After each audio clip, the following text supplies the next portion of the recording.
So now the car is in the air, just like so. I'm gonna... And another thing, if you have a power steering, well, I guess a fluid pump, which you can remove fluid, I will highly recommend to do it, so it's not gonna leak everywhere when you remove the hardline, which is not bad if you have something to hold it, to catch it, because it's only a transmission fluid basically. So yeah, so now first thing, I'm gonna remove the wheel to remove the tie rods. So yeah, that's what I'm gonna do.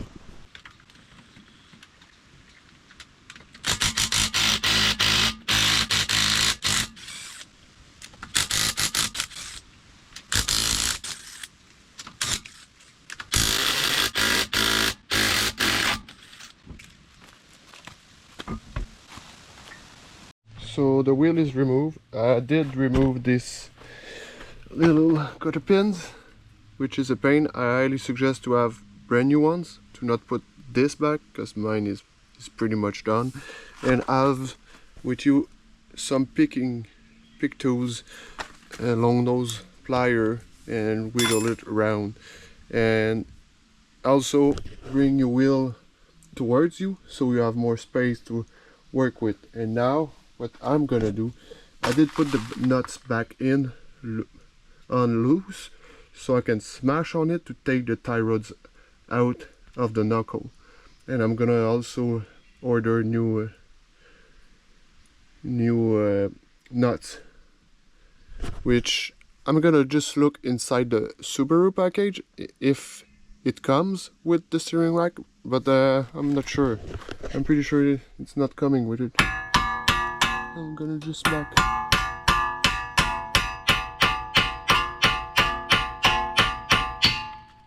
And just like so, it's now loosey loosey. So I'm gonna do the same on the other side, and the tie rod, the first part will be done. It's the tie rod part. So with the picking tool, I like to flip the cotter pin, because mine is kind of rusted. So I like to just go underneath, like so. So after I can take my nose plier and lift it up like so. And same with the bottom one.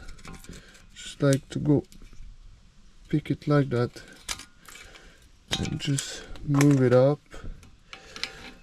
And after that I'm just prying like so to make it as straight as I can, and try to push everything towards me, which is a pain. Once you're at this point, I like to put this in and just pry it so it gets out like so. At this point I should be able to take these and just wiggle it until it's out, just like so. PB blaster obviously help a lot to remove this thing, so you just put some 15 minutes before you work on it and it's gonna be good. After that, take my impact,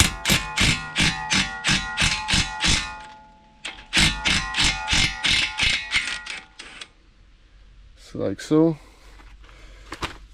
I put it back a couple of turns,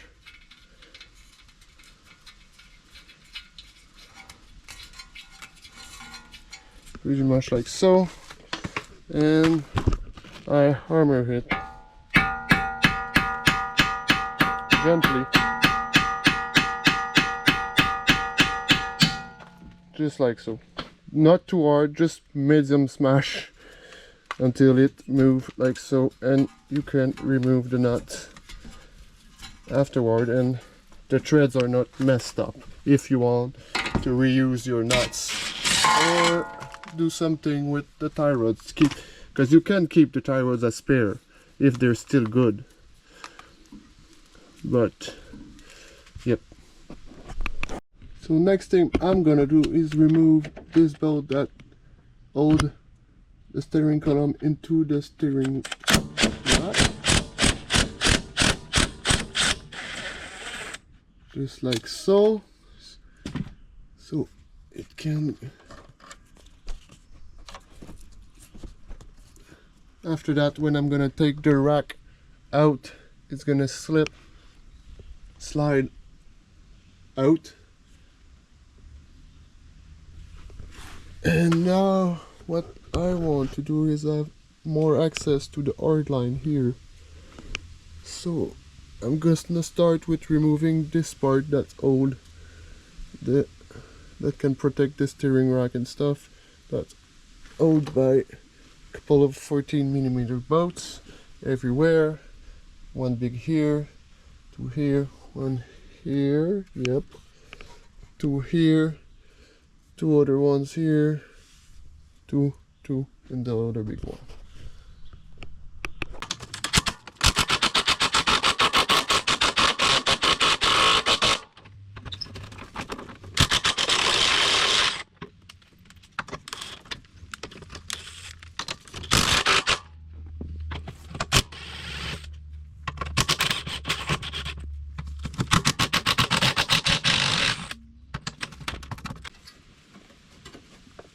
I'm gonna remove these as well.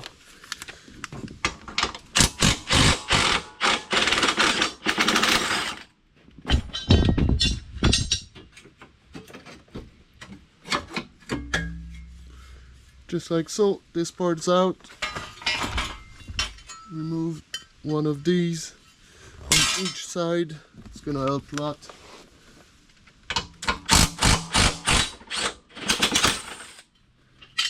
And they're both 18 as well.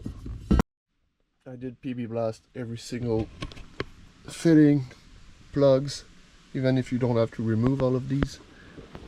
Like these, if you can only unscrew the fitting over here from the hose that goes through the tank and stuff, you don't have to remove all these hose, this hard line, because there's a fitting midway over here. I don't know if I can show you that much, but over here there's two fitting, and just unscrew it. So fast forward a day, I did go ahead and bought a 30mm socket so I can remove the axle nut, which I'm gonna have to replace to remove the axle to access the hard line fitting to remove the steering rack, which is gonna be easier if you ask me. I don't want to mess around and break stuff and hit my knuckle and stuff, so I'm just gonna remove this nuts, slide the axle out of the hub here, and slide out from front diff.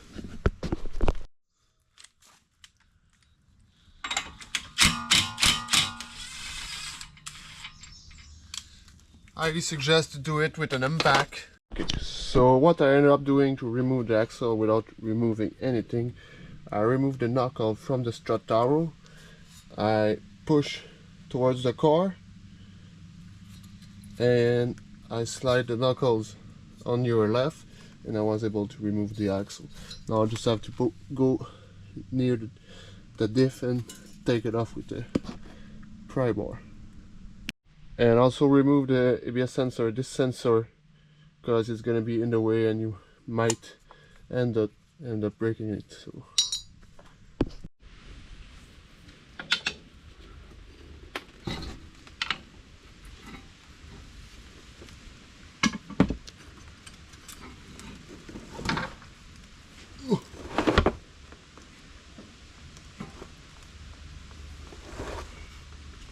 watch yourself, because there's gonna be some fluid coming out of it.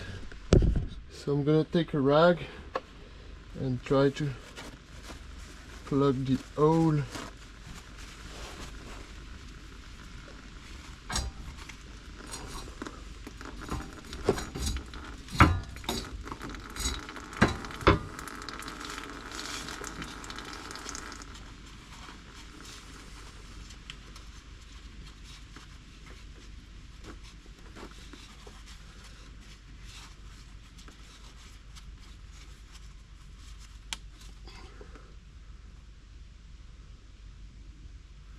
should be good.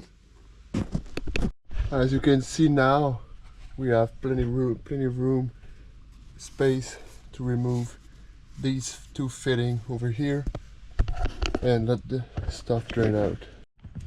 Once that line over here, that our line is out, you want to take off this little bracket that's hold the two hoses in place over here. That goes on top like this. This one, it's a 10mm. I took a 1/4 inch ratchet with a 10mm and it was pretty much easy. So we can spread apart the hose and go reach the other one in the back.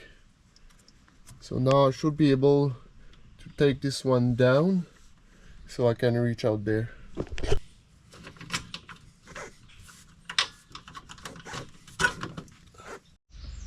Okay, now both lines are disconnect. This one is a 17, the other one is 14, so don't forget that. The one on top of this one is 16 and the one on top of this one is 19 and this one is 16.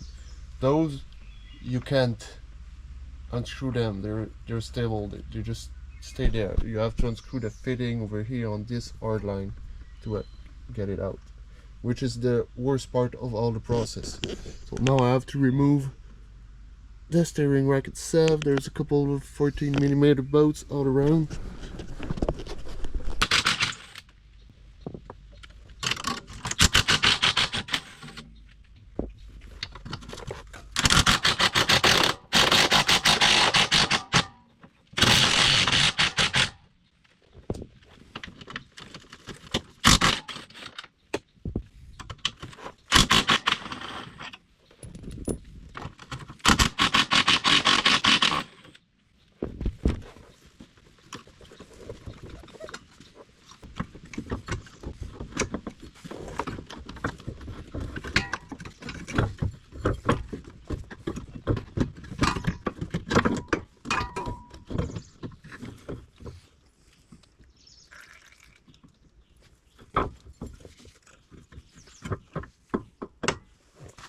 So that's the old crusty one. You see, should have removed these this ball joint and change it since it was leaking. And the leak was coming from here. You see that seal? That's the bad guy, supposed to be the bad guy. He pops off or something, and sometimes it's internally, so you never know which ring you have to change. So it's a hit or miss. So from what I read online, it's better to just change the whole freaking thing. So let's see what's inside these. That's the part number if you want. And that's the type R steering rack. It's tighter ratio. I believe it's 8:1, 1:8. So it's a better ratio.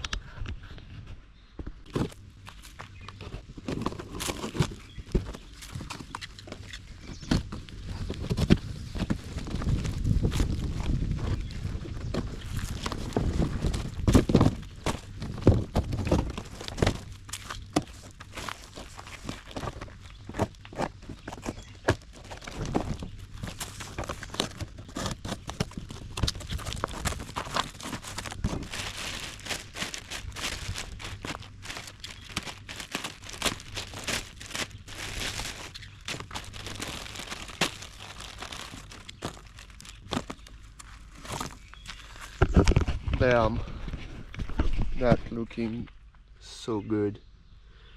So happy I did not just order some ring and change the whole thing. And so yeah, so happy. Brand new tire and rod and stuff. So out with the old, in with the new. So I believe you don't have to switch things off this one to put on this one. Every bracket, everything, every hoses, everything is here. Just have to remove these caps from here as well once they're inside. And one thing you want to be sure is to center the steering rack. I did eyeballs it, so you have a red line over here, and when I turn it, it ended up lining with this one. And full lock on the other side, let's say on the right, or the, it was 2.5 turn, so I did go back 1 turn and a quarter, and that should be my center. Should be center everywhere. Maybe the toe is out, but the diff should be center like this. So we're gonna see at least. I'm gonna put it on and look with the steering wheel, and I wish I'm close.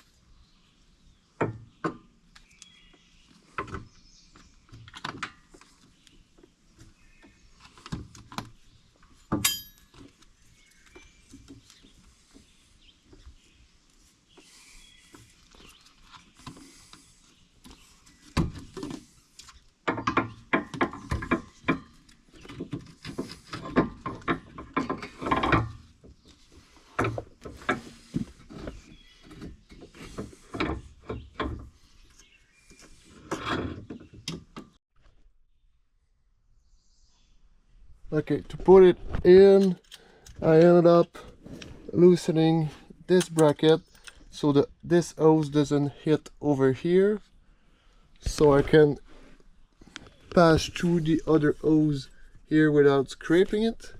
So I had enough place to wiggle it around, and now I just need to bolt it there. So everything is here, everything's tight. I ran out of battery on my GoPro, so some might be missing some stuff, information for you, but what I did is remove these white clips that were over here, to take this line off here, to go screw the one in the back over here, to tighten this one. No. So now I'm gonna pass this one through here and go tie it like so.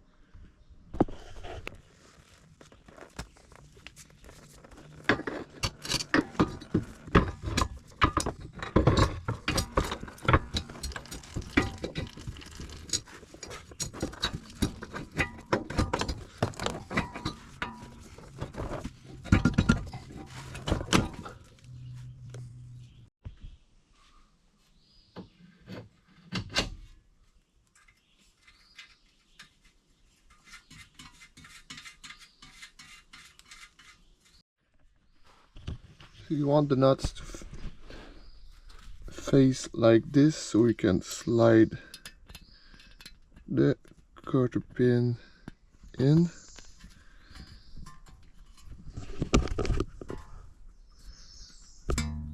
Just like so. Something like that, so it doesn't wobble around. So the end result is something like this, so it doesn't move around. So I did put back the bolt for this,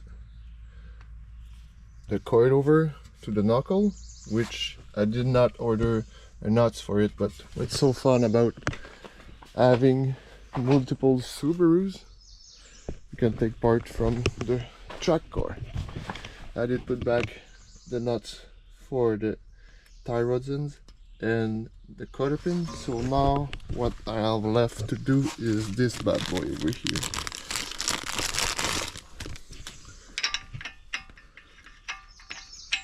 Which I have to torque down to 162 foot-pounds. So to bolt down the axle nut, I did take off the cap from the wheel, so I can access over here with the socket, and when the car is going to be on the ground with the weight, I'm going to put the end brake, and I should be able to torque this down to 162 foot-pounds, because now the wheel is just spinning around, like, obviously.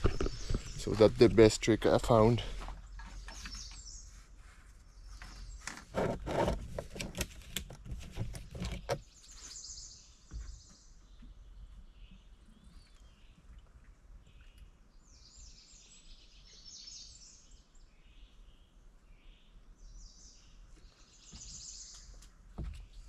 just like so.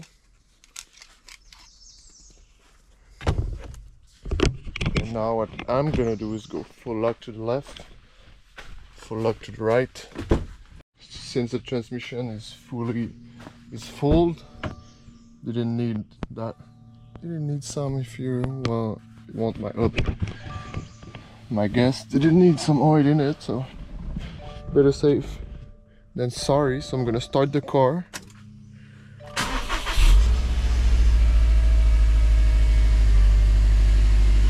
I'm gonna lock the steering wheel one side, so I don't know if you can hear it, but there is some air.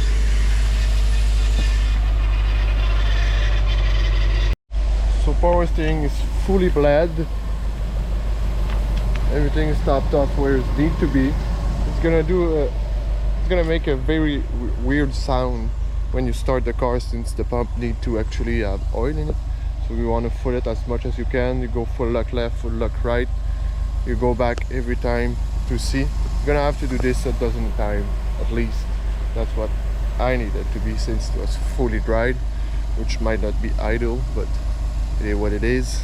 Well, now what I have left to do is put the brace on, and then these black braces over here, back of the car, put the wheel backs on, torque down the axle nut, and go for a test drive and see if I need to go to take the car to be aligned and such.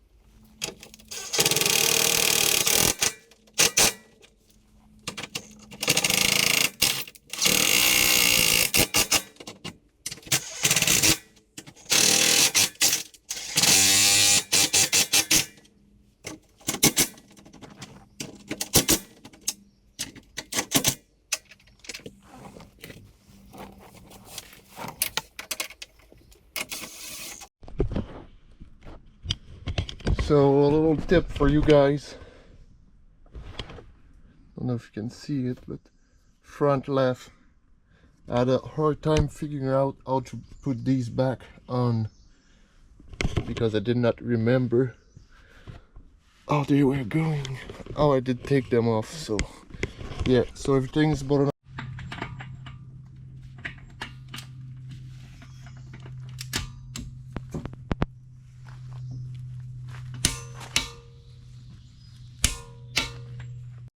And that's the end product. And I found out that if you want to torque down your axle nut, you don't have to put the wheel back. You just stuck your screwdriver here, and it's gonna,